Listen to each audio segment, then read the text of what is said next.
Hello guys, কেমন আছো তোমরা সবাই? আমি খুব ভালো আছি। আর আজকে আমি যাচ্ছি, দেখছি তো রেডি হয়েই গেছি। তো আজকে আমরা যাচ্ছি হচ্ছে আমার মামা শ্বশুরের তার মেয়ের সাধের অনুষ্ঠান। তো সেখানে যাচ্ছি। আর আজকে আমার পুচকিও কিন্তু সঙ্গে যাবে আমার। তো ওকে এখন রেডি করব। আমি অলমোস্ট রেডি হয়েই গেছি, জাস্ট চুলটা একটু ঠিকঠাক করে বাঁধবো, ব্যাস তারপর হয়ে যাবে। আর মেয়েকে এখন খাওয়াবো, খাইয়ে দাইয়ে তারপর বেরোবো। আর আজকের ব্লগটা একটু লেন্দি হতে চলেছে, তো তোমরা সঙ্গে থাকো। টাটা। ওদের বাড়ির কাছেই প্রায় চলে এসেছি, মানে জাস্ট গলিতে ঢুকেই গেছি। আর এই যে আমার শাশুড়ি মা, আর এই যে আমার পুচকে। আজকে সে নতুন একটা জামা পরেছে, তো সে একটু মন খারাপ মনে হচ্ছে, কেন কি তার ঘুম পাচ্ছে হয়তো, এখন ঘুমায় যেহেতু। তো এখানে এসে আমরা দেখি অনুষ্ঠান প্রায় শুরু হয়ে গেছে। তো এখানে ওই দিদিটার যে দিদি, সে দিদিও আশীর্বাদ করে দিচ্ছে, মানে এটা আমার বড় ননদ হয়, তো আর ওটা আমার ছোটো ননদ। তো এরপরে আমার শাশুড়ি মা আশীর্বাদ করে দিচ্ছে, একটু মিষ্টি টিষ্টি খাইয়ে দিচ্ছে, আর কি ফাজলামি মারা হচ্ছিল ওখানে। তো এখানে সবাই পরিবারেরই লোক, পরিবারের মধ্যেই মানে বেশি বড় করে অনুষ্ঠানটা যেহেতু হয়নি, সবাই নিজেদের সবাইকে নিয়েই অনুষ্ঠানটা করা হয়েছে।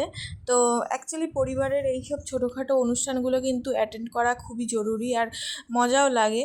আর সবার সাথে অনেক দিন পর দেখা হলো, আমার অনেক দিন পর দেখা হয়েছে, মেয়ে হওয়ার পর প্রায় 2 বছর পর প্রায় আমার দেখা হচ্ছে। কারণ কি আমি তো এখানে ছিলাম না যেহেতু, তো এখানে কোনো অনুষ্ঠান আমি অ্যাটেন্ড করতে পারতাম না। তো এখন আমি এখানে আছি যেহেতু, মেয়ে হওয়ার পরে মেয়ে একটু বড় হয়েছে, এখন আমি অ্যাটেন্ড করতে পারি। তো এইখানে দিদির জায়ের মা এখানে আশীর্বাদ করছে। আর এই যে আমাদের ছোট্ট দুটো পুচকে, এই ছবি একটা শেয়ার করে দিলাম। তো এখানে আমরা খাওয়া দাওয়া করতে চলে গেছি, প্রায় 2টো বেজেই গেছিলো। আর ওদের বাড়িতে এই দেখো কত ছোটো ছোটো পাখিগুলো রয়েছে। তো খেতে বসে গেছি, বেগুনি লেবু দিয়ে দিয়েছে। আর আগেই বলে রাখছি, প্রতিটা রান্না কিন্তু খুব সুন্দর হয়েছে, খুবই সুন্দর রান্না বান্না, প্রত্যেকটা জিনিসই ভালো হয়েছে। আর একটু ঘরোয়াভাবেও হয়েছে, তো যার জন্য আরও বেশি ভালো লেগেছে। তো এখানে ভেজ ডাল দিয়েছে, ভেজ ডাল আর বেগুনির সাথে কিন্তু লেবু একটু নিতেই হবে।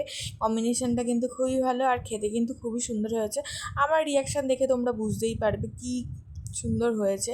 তো এখানে লাস্টে পাবদা মাছও ছিল, আর চাটনি পাঁপড় মিষ্টি এগুলোও ছিল। এরপরে দিয়ে দিয়েছে পটল চিংড়ি।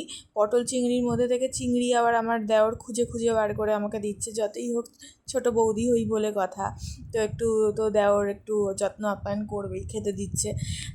আর এখানে আরেকজন পুচকে আছে, সে আবার আমাদেরকে স্যালাড, তারপর পাঁপড় এইসবগুলো দিচ্ছিল।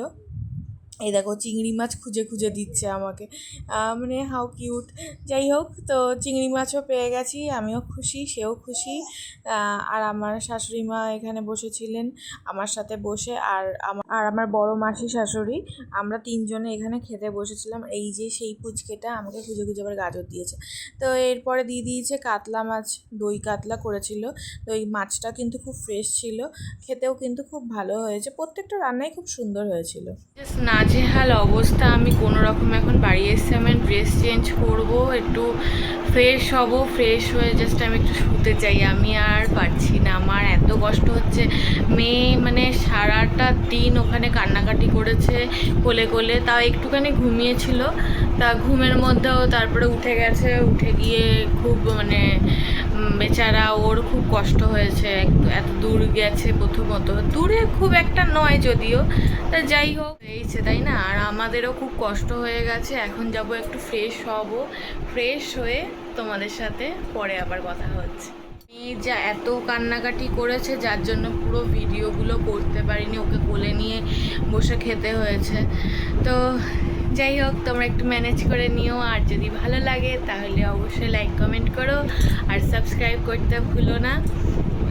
চলো টাটা, বাই বাই, আবার অন্য একটা ব্লগে দেখা হবে।